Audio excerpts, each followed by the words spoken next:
Hi friends, welcome back to my channel. Friends, last వీడియోలో మనం అసలు స్టాక్ మార్కెట్ అంటే ఏంటి, స్టాక్ మార్కెట్లో బేసిక్స్ గురించి అయితే ఫుల్గా అయితే చూసాం అనమాట. ఫ్రెండ్స్, ఈ స్టాక్ మార్కెట్లో వచ్చే వాళ్ళందరూ కూడా మనకి రెండు కేటగిరీస్ ఉంటాయి. అయితే మనం స్టాక్స్ అంటే షేర్స్ కొనుక్కొని అమ్ముకోవటం కానీ, లేకపోతే మ్యూచువల్ ఫండ్స్లో ఇన్వెస్ట్ చేసుకోవటం కానీ, ఈ రెండు ఆప్షన్లే మనకు ఉంటాయి. ఫ్రెండ్స్, నేను కొంచెం అవుట్డోర్లో అయితే ఉన్నాను. ఈ హార్న్స్ ఇవన్నీ వెహికల్ సౌండ్స్ అయితే వస్తూ ఉంటాయి. కొంచెం అయితే వాయిస్ని అడ్జస్ట్ చేసుకోండి. ఈరోజు మనం ఏంటంటే స్టాక్స్ అంటే షేర్స్ గురించి అయితే మాట్లాడదాం అనమాట. అసలు స్టాక్స్ ఎలా కొనాలి, స్టాక్స్ కొన్నప్పుడు నష్టం వస్తాయా, లేకపోతే ప్రాఫిట్లో ఉంటామా, అసలు ఎలా కొనాలి, అసలు ఈ స్టాక్ మార్కెట్లో లాభాలు ఏంటి, నష్టాలు ఏంటి అనే విషయం గురించి ఈరోజు మనం అయితే ఫుల్గా అయితే మాట్లాడుకుందాం.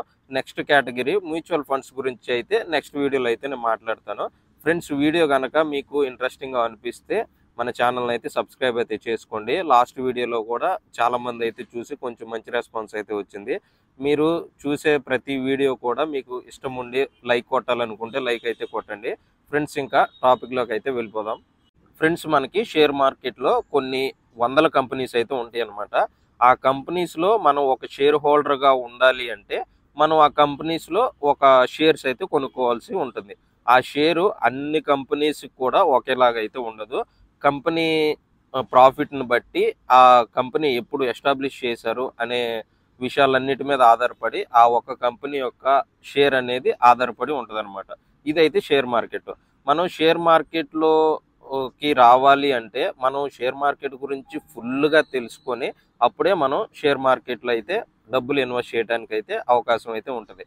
కొత్తగా ఎవరైతే బిగినర్స్ వస్తున్నారో వాళ్ళు ఫుల్గా తెలుసుకొని షేర్ మార్కెట్లోకి అయితే మీరు రావటం అయితే జరగాలన్నమాట. ఫ్రెండ్స్, ఈ షేర్ మార్కెట్లో అసలు మనం ఎంటర్ అయిన తర్వాత అసలు ఒక షేర్ కొనేటప్పుడు మనం కొన్ని విషయాలు అయితే మన మైండ్లో అయితే పెట్టుకోవాలి. ఒక 4-5 పాయింట్స్ చెబుతాను. ఆ పాయింట్స్ మీరు కన్ఫామ్గా మస్ట్ అండ్ షుడ్గా ఫాలో అవ్వండి. ఎందుకు అంటే మనం పెట్టే పెట్టుబడి అనేది మనకి లాస్ రాకూడదు. లాస్ రాకపోయినా పర్లేదు కానీ మరీ ఇంకా మనం ఒక 100 రూపాయలు పెడితే ఒక 50 రూపాయలకు పడిపోవటం కానీ, ఒక 30 రూపాయలకు పడిపోవటం కానీ ఇలా అయితే ఉండకూడదు అనమాట. ఫ్రెండ్స్, ఆ షేర్ మార్కెట్లో మనం అసలు ఒక షేర్ కొనేటప్పుడు మస్ట్ అండ్ షుడ్గా ఒక 4 పాయింట్లు అయితే మీరైతే గుర్తుపెట్టుకోవాలి.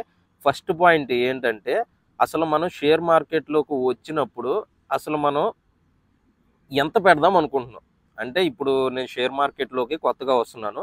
కొత్తగా వచ్చినప్పుడు షేర్ మార్కెట్లో నేను ఎంత పెడదాం అనుకుంటున్నాను. ఇప్పుడు ఒక 10,000 అనుకోండి, ఒక 20,000 అనుకోండి, ఒక ఫిక్స్డ్ అమౌంట్ అయితే మీరైతే ఫిక్స్ చేసుకోండి. నేను షేర్ మార్కెట్లోకి ఒక 50,000 పెడదాము. ఈ 50,000తోనే నేను షేర్ మార్కెట్లో ప్రాఫిట్లో వస్తే ఉంటాను, లేకపోతే లేదు, నాకు ఈ షేర్ మార్కెట్ అంతగా సెట్ అవ్వదు అని చెప్పేసి మీరైతే ఒక నిర్ణయం అయితే తీసుకోండి. ఈ షేర్ మార్కెట్లో ఇంతే పెడతాను, ఇంతలో నాకు ప్రాఫిట్లో ఉంటే నేను మళ్ళీ షేర్ మార్కెట్ అయితే చేస్తాను, లేకపోతే షేర్స్ కొని అమ్ముకుంటూ ఉంటాను, లేకపోతే వెళ్ళిపోతాను అని ఒకటి బ్లైండ్గా అయితే ఫిక్స్ అయిపోయింది. నెక్స్ట్, మీరు కొంటున్న షేర్స్ యొక్క కంపెనీ, అసలు ఆ కంపెనీ ఎప్పుడు పెట్టారు, అసలు ఆ కంపెనీ CEO ఎవరు, లేకపోతే మనం అసలు ఈ కంపెనీలో పెడితే మనకి షేర్స్ వస్తాయా రావా, ఆ ప్రాఫిట్లో ఉంటామా ఉండమా అని చెప్పేసి ఆ కంప్లీట్గా అయితే ఆ షేర్ యొక్క ఆ కంపెనీ యొక్క షేర్స్ కొనేటప్పుడు ఆ కంపెనీని ఫుల్గా అయితే మీరు రివ్యూ చేయండి. ఇప్పుడు మీరు పెట్టేది 100 రూపాయలు అవ్వండి, లేకపోతే 1000 రూపాయలు అవ్వండి, ఎంతైనా అవనండి, మనం కొంటున్న కంపెనీ అసలు ఎప్పుడు పెట్టారు, ఆ కంపెనీ ప్రాఫిట్లో ఉంటుందా లాస్లో ఉంటుందా, మనం అక్కడ షేర్ కొనేటప్పుడు మనకు ఒక గ్రాఫ్ అయితే ఉంటుంది. ఒక 5 ఇయర్స్ నుంచో ఒక 3 ఇయర్స్ నుంచో అసలు ఆ కంపెనీ పడి లెగుస్తుందా అని చెప్పేసి ఒక గ్రాఫ్ అయితే ఉంటుంది. ఆ గ్రాఫ్ను బట్టి ఆ గ్రాఫ్ ఎలా చూడాలో కూడా నేనైతే చూపిస్తాను. ఆ గ్రాఫ్ను బట్టి మీరైతే ఆ కంపెనీని చూస్ చేసుకోవాలా వద్దా, ఈ 2 విషయాలు అయితే మస్ట్ అండ్ షుడ్గా మీరు ఫాలో చేయాల్సి ఉంటుంది. నెక్స్ట్ మూడో ఆప్షన్ ఏంటంటే స్టాక్ మార్కెట్ అసలు మనం ఎంత రేంజ్లో కొందాము అని చెప్పేసి అనుకుంటున్నాం ఒక షేర్ని. ఇప్పుడు నా దగ్గర ఒక 10,000 ప్రజెంట్ ఈరోజు నేను పెట్టాలి అనుకుంటున్నా. 10,000 మీరు ఒకే కంపెనీకి సంబంధించిన షేర్స్లో అయితే మీరైతే ఇన్వెస్ట్ చేయకూడదు. ఎందుకంటే ఒకవేళ ఆ కంపెనీ లాస్లో ఉంటే మనం కూడా లాస్లోనే ఉంటాం. నా పాయింట్ ఆఫ్ వ్యూలో నేనైతే ఏం చేస్తానంటే ఇప్పుడు నా దగ్గర 10,000 ఉంటే ఆ 10 రకాలుగా డివైడ్ చేసుకుంటాను. 1000 1000 1000 1000 అలా 1000 రూపాయలని ఒక షేరు, ఇంకో 1000 రూపాయలని ఇంకో షేరు, అలా నేను చెప్పేసి నేనైతే అలాగే ఇన్వెస్ట్ చేస్తాను ఫ్రెండ్స్. మనం షేర్స్ కొనేటప్పుడు మనం ఎక్కువ షేర్స్ అయితే కొనమాకండి. ఫస్ట్ అసలు బిగినర్స్ ఎవరైతే ఉన్నారో ఈ బిగినర్స్ మీరు షేర్స్ కొనేటప్పుడు చాలా తక్కువ అమౌంట్లో అయితే ఇన్వెస్ట్ చేయండి. మీరు ఒకేసారి 2000 3000 పెట్టేసి వామ్మో నా షేర్ మార్కెట్లో డబ్బులన్నీ పోయినాయి. అసలు మెయిన్ మిడిల్ క్లాస్ వాళ్ళు చేసే మిస్టేక్ అంటే ఇదే.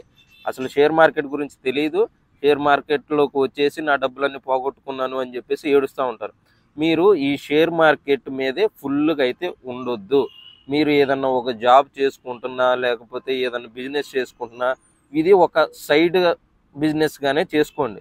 షేర్స్ కొన్నామా అమ్ముకున్నామా అని చెప్పేసి ఇలాగైతేనే ఉండండి. అంతేగాని షేర్ మార్కెట్లో డబ్బులన్నీ పెట్టేసి అమ్మో నా గ్రాఫ్ పడిపోయిందో లేకపోతే ప్రాఫిట్లు రావట్లేదు నేను నష్టాల్లోకి వెళ్ళిపోతున్నాను అని చెప్పేసి పెద్ద అమౌంట్లు అయితే పెట్టొద్దు. నేను అసలు ఖచ్చితంగా చెబుతున్నాను. నేను కూడా 6 years 7 years ఎక్స్పీరియన్స్తో తక్కువ అమౌంట్లో పెట్టుకుంటూ వచ్చాను. మీరు కూడా అలాగే పెట్టండి ఫ్రెండ్స్. నా ఉద్దేశం ఏంటంటే చదువుకున్న పిల్లలందరూ మ్యాక్సిమం ఈ స్టాక్ మార్కెట్ గురించి తెలుసుకోవాలి. ఈ స్టాక్స్లో ఇన్వెస్ట్ చేస్తూ వాళ్ళు కొంచెం డబ్బులు అయితే సంపాదించుకోవాలని చెప్పేసి నేనైతే ఈ వీడియో అయితే చేస్తున్నాను ఫ్రెండ్స్. ఈ వీడియో మీకు ఫుల్గా అర్థమవుద్ది, కొంచెం లెంత్గానే ఉంటుంది చూడండి, అయినా పర్లేదు ఫ్రెండ్స్. ఇంకా స్టాక్ మార్కెట్లో ఈ 3 విషయాలు అయితే మనం బాగా అయితే గుర్తుపెట్టుకోవాలి. నెక్స్ట్ 4th పాయింట్ ఏంటంటే మనం స్టాక్స్ కొన్నప్పుడు ఈ షేర్స్ కొన్నప్పుడు మనం లాంగ్ టర్మ్లో అమ్మేద్దాం అనుకుంటున్నామా లేకపోతే ఈ రోజు కొనేసి ఒక వారం తర్వాత అమ్మేద్దాము ఇలా అనుకుంటున్నామా, ఇది కూడా ఒకటైతే మైండ్లో ఫిక్స్ అవ్వాలి. ఈ 4 పాయింట్లు బాగా మైండ్లో అయితే ఫిక్స్ చేసుకోండి. మనం లాంగ్ టర్మ్లో నాకు ఆ కంపెనీ పైన చాలా నమ్మకం ఉంది, నేను ఈ పెట్టుబడి ఇప్పుడు పెడతాను, అసలు వాటి గురించి మర్చిపోతాను, తర్వాత ఎప్పుడో తెలుసుకుంటాను అని చెప్పేసి తీసుకుంటాను ప్రాఫిట్లు పెరిగినప్పుడు అన్నది కూడా ఒకటి మైండ్లో అయితే మీరు ఫిక్స్ అవ్వండి. నెక్స్ట్ ఇంకా ఏంటంటే మీరు స్టాక్ మార్కెట్లో పెట్టేటప్పుడు డబ్బులు ఎప్పుడు కూడా ఒక కంపెనీని మీరు ఫస్ట్ సెకండ్ పాయింట్ చెప్పాను కదా, మీరు దాని గురించి ఫుల్ డీటెయిల్గా తెలుసుకొని గూగుల్లో సెర్చ్ చేసి తెలుసుకుంటారు. తెలుసుకున్నప్పుడు మెయిన్ పాయింట్ ఏంటంటే ఆ కంపెనీ నిత్యావసర సరుకులు అంటారు కదా. ఇప్పుడు సపోజ్ ఒక పాల ప్యాకెట్ ఉంది, పాల ప్యాకెట్కి సంబంధించిన కంపెనీ హెరిటేజ్ ఒకటి ఉంది ఆంధ్రాలో కానీ తెలంగాణలో కానీ. ఈ హెరిటేజ్ పాల ప్యాకెట్ డైలీ అందరికీ పాలు అవసరమే. ఎర్లీ మార్నింగ్ పాలు టీ లేనిది అసలు ఎవరు బయటకు కూడా రారు. ఈ పాల ప్యాకెట్ సేల్ అయ్యే విధానాన్ని బట్టి మన షేర్ అయితే ఉంటుందన్నమాట. నెక్స్ట్ రిలయన్స్ పెట్రోల్ బంక్స్ ఉంటాయి, లేకపోతే హెచ్పి పెట్రోల్ బంక్స్ ఉంటాయి, ఇండియన్ పెట్రోల్, అసలు ఈ పెట్రోల్ కార్పొరేషన్ ఉంటాయి. ఇవి మనకి నిత్యావసర సరుకులు అనమాట. ఇలా ఈ కంపెనీ అనేది మనకి నిత్యావసర సరుకుల్లో భాగంగా వెళ్ళిపోతుందా లేదా. ఇప్పుడు నువ్వు ఏదో బట్టల షాప్ పైన కానీ లేకపోతే ఏదన్నా రెడీమేడ్ షాప్స్ పైన కానీ షేర్స్ కొంటావు, అవి అమ్ముడైతే నీకు షేర్స్లో లాభం వస్తుంది. అమ్ముడు అవ్వకపోతే నువ్వు అలా మిడ్ రేంజ్లో ఉంటావు, లేకపోతే నష్టాల్లోకి వెళ్ళిపోతావు. అదే నిత్యావసర సరుకులు డైలీ మనం యూజ్ చేసే సరుకులు ఉంటాయి కదా, వాటర్ కానీ లేకపోతే ఇప్పుడు టాటా వాటర్ కార్పొరేషన్ అని ఉంది, దానిపైన ఆ కంపెనీలో మనం షేర్స్ కొన్నాము అనుకో, మనకి డైలీ మనకి సేల్ అవుతూనే ఉంటాయి. కాబట్టి ఇలా మనం కొనుక్కుంటే మనం కొంచెం ప్రాఫిట్లో ఉంటాం అనమాట. ఇలాంటి షేర్స్ను కూడా చూస్ చేసుకొని మనం అయితే కొనుక్కోవాల్సి అయితే ఉంటుంది. ఇంకా ఫ్రెండ్స్ ఈ 5 పాయింట్లు మస్ట్ అండ్ షుడ్గా మనం అయితే తెలుసుకోవాలి. అసలు ఆ కంపెనీ షేర్స్ గురించి తెలుసుకోవాలి, ఆ కంపెనీ ఎప్పుడు పెట్టారని తెలుసుకోవాలి, మనం నష్టాల్లో ఉంటామా లేదా అని చెప్పేసి తెలుసుకోవాలి. అసలు ఇంకా ఏంటంటే మనం కంపెనీలో షేర్స్ కొన్నప్పుడు అసలు ఆ షేర్స్ గురించి మనం పట్టించుకోవద్దు. అవి పడిపోతున్నాయి, అమ్మో పడిపోయినప్పుడు అమ్మో నా షేర్స్ పడిపోయినాయి. చాలా చాలా చాలా చాలా ఓపిక అయితే ఉండాలి షేర్ మార్కెట్లో కొనేటప్పుడు. అంతేగాని ఈరోజు కొనేసి నా షేర్స్ పడిపోయినాయి లేకపోతే నా షేర్స్ పెరిగినాయి ఒకరోజు ఆనందపడవచ్చు, ఒకరోజు లెగొచ్చు. మనం ఇప్పుడు కూడా ఆ షేర్స్ కొనేసి అలా వదిలేయండి. ఒకవేళ మీకు లాస్ వచ్చింది అంటే కనుక మీరు ఇంకా లాస్ రాకుండా ఆ అమౌంట్తోనే అమ్మేసుకోండి, ఇంకా వేరే షేర్స్ కొనుక్కోండి. లేదు ప్రాఫిట్లో వస్తుంది అంటే ఫ్యూచర్లో ఇంకా పెరుగుద్ది అన్న నమ్మకం ఉంటే ఆ స్టాక్స్ అలాగే మీరైతే ఉంచుకోండి. ఫ్రెండ్స్ ఈ 5 పాయింట్లు మీరు బాగా అయితే గుర్తుపెట్టుకోండి. ఇంకా ఈ స్టాక్ మార్కెట్ మనం కొనేటప్పుడు మనకి అడ్వాంటేజెస్, డిసడ్వాంటేజెస్ అయితే కొన్ని ఉంటాయి అన్నమాట. ఈ అడ్వాంటేజెస్, డిసడ్వాంటేజెస్ గురించి కనుక మాట్లాడుకుంటే, అడ్వాంటేజెస్ ఏంటంటే మీరు చూస్ చేసుకున్న కంపెనీ అనేది బాగా పర్ఫార్మెన్స్ చేసి అసలు ఓవర్ నైట్ అంటే ఒక నైట్లోనే పాపులర్ అయ్యి డబ్బులు సంపాదించిన వాళ్ళు చాలా మంది అయితే ఉన్నారనమాట. అలాగే అదే ఓవర్ నైట్లో స్టాక్స్ పడిపోయి అసలు దివాలా తీసిన వాళ్ళు కూడా చాలా మంది ఉన్నారు. అసలు ఈ స్టాక్ మార్కెట్ అంటేనే అసలు మనకి చాలా రిస్క్తో కూడిన పని అనమాట. అందుకనే నేను చెప్పింది ఏంటంటే, మీరు ఒక బిజినెస్ కానీ లేకపోతే ఒక జాబ్ కానీ చేస్తుంటే దీన్ని ఒక సైడ్గానే పెట్టుకోండి, ఒక ఫిక్స్డ్ అమౌంట్ చేసుకొని పెట్టుకోండి. మీరు స్టాక్ మార్కెట్లోకి వన్స్ దిగిన తర్వాత ఇప్పుడు ఒక 50,000 పెట్టుకున్నాను అనుకోండి, ఆ 50,000ని నేను డబల్ చేయాలి లేకపోతే త్రిబుల్ చేయాలి అన్న ఇంటెన్షన్తోనే రండి. అంతేగాని 50,000 పెట్టేసి 50,000 వస్తాయో పోతాయో అని డౌట్తో ఉండొద్దు. వన్స్ ఆ 50,000 పోయినాయి అంటే అసలు మీరు స్టాక్ మార్కెట్ వదిలేయండి. నేను ఇచ్చే సజెషన్ అయితే అది, స్టాక్ మార్కెట్ వదిలేసి. ఎందుకంటే డబ్బులు పోగొట్టుకోవటం ఎవరికి సరదా కాదు. సో మీరు ఏం చేస్తారంటే ఆ 50,000 పెట్టుకుంటే ఆ 50,000ని డబల్ చేయాలి ఒక 1 ఇయర్లో 2 ఇయర్లో అని మీరు ఒక ఇంటెన్షన్ పెట్టుకొని ఆ స్టాక్స్ను అటు ఇటు మార్చుకుంటా కొనుక్కుంటా ఇలాగైతేనే ఉండండి. ఎక్కువ అమౌంట్ అయితే పెట్టొద్దు. ఇంకా ఈ స్టాక్ మార్కెట్లో మనకి రిస్క్ అయితే చాలా ఉంటుంది. సరే మీరు ఇలా స్టాక్ మార్కెట్ గురించి చెబుతున్నారు, ఈ స్టాక్ మార్కెట్లో ఇలానే ఉంటాయి అన్నీ అని చెప్పేసి మీరు అంటున్నారు కదా, అసలు మాకు స్టాక్ మార్కెట్ గురించే తెలీదు, ఏం చేయాలి అని చెప్పేసి, మా దగ్గర డబ్బులు ఉన్నాయి మేము దాంట్లో పెట్టాలనుకుంటున్నాం అని చెప్పేసి మీరు అనుకున్నారే అనుకోండి. స్టాక్ మార్కెట్లో మనకి అసలు బిగినర్స్గా వచ్చేవాళ్ళు మేము ఇంత రిస్క్ పడలేము అని మీరు అనుకున్నారు అనుకోండి, నేనైతే మ్యూచువల్ ఫండ్స్ అనే ఆప్షన్ అయితే మీకైతే చూస్ చేస్తాను. ఇప్పుడు స్టాక్ మార్కెట్లో మీరేంటి, మ్యూచువల్ ఫండ్స్లో కంటే స్టాక్ మార్కెట్లో కొంచెం బెటర్గా ఉంటుంది. బెటర్ అంటే ఏం లేదు, ఇప్పుడు మీరు ఈరోజు స్టాక్స్ కొనుక్కుంటారు, అమాంతంగా ఒక 2 డేస్ తర్వాత స్టాక్స్ పెరిగిపోయినాయి అనుకోండి, మీరు ఆ స్టాక్స్ అమ్మేసుకుని డబ్బులు తీసుకుంటారు. అలా సింపుల్గా ఉంటుంది. కానీ మ్యూచువల్ ఫండ్స్ అయితే అలా ఉండదు. మీరు స్టాక్ మార్కెట్లో షేర్స్ కొనడానికి అలాగే మ్యూచువల్ ఫండ్స్లో మీరు ఇన్వెస్ట్ చేయడానికి చాలా డిఫరెన్స్ అయితే ఉంటుంది. స్టాక్ మార్కెట్లో మీరు ఒక కంపెనీ యొక్క షేర్స్ను కొనుక్కుంటారు, అది పెరిగినప్పుడు అమ్ముకుంటారు. మ్యూచువల్ ఫండ్స్ ఎలా ఉంటుంది అంటే నీ డబ్బుల్ని ఆ కంపెనీస్ వాళ్ళకి నువ్వు వడ్డీకి ఇస్తున్నట్టు అనమాట. వడ్డీకి ఇస్తున్నట్టు ఆ మ్యూచువల్ ఫండ్స్ అంటేనే వడ్డీకి ఇస్తున్నట్టు నీ డబ్బుల్ని. నువ్వు అది లాంగ్ టర్మ్లో పెట్టుకో లేకపోతే షార్ట్ టర్మ్లో పెట్టుకో, ఎంతైనా పెట్టుకో, ఆ డబ్బుల్ని నువ్వు వడ్డీకి ఇస్తున్నట్టు అనమాట. మ్యూచువల్ ఫండ్స్ గురించి కూడా నేను నెక్స్ట్ వీడియోలో చెప్తాను. మ్యూచువల్ ఫండ్స్ అసలు చాలా పెద్దది. ఈక్విటీ ఫండ్ అంటారు, డైరెక్ట్ గ్రో, అసలు చాలా ఉంటాయి మ్యూచువల్ ఫండ్స్లో. మీకు ఒకే వీడియోలో రెండింటి గురించి చెప్తే అర్థం కాదు. ఫస్ట్ అసలు స్టాక్ మార్కెట్లో స్టాక్ షేర్ రెండు ఒకటే. ఈ రెండింటి గురించి అసలు ఎలా కొనాలి, ఎలా తెలుసుకోవాలి అని చెప్పేసి ఈ వీడియోలో అయితే చూడండి.